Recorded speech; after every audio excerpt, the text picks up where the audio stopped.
How to add price alerts in the TradeW application. Hi everyone, welcome back to another video from Trading for Beginners. If you are trying to get started with the TradeW application and you want to set up a price alert, then the first thing to do is to open up the TradeW app on your device and log into your account. Once you're signed in, go ahead and tap on the Market tab from the bottom of the screen and choose your asset. Select any currency pair from the list and you'll end up in the chart page.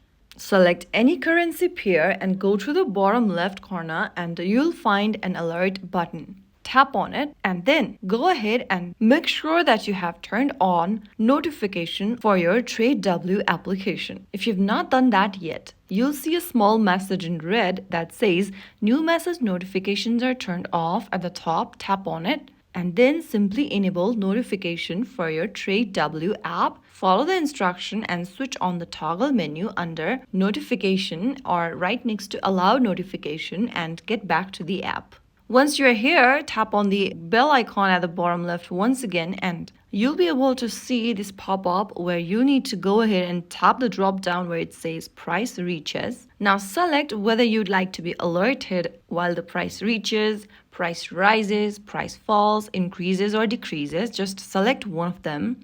I'm just going to choose the price reaches option and now set a price in the text box that you want to be alerted or notified on. After typing it down, go ahead and choose whether you want to repeat the alert. Toggle on the switch right next to repeat alert if you want to receive repeated alert. If not, leave it unchecked and click on create new alert button.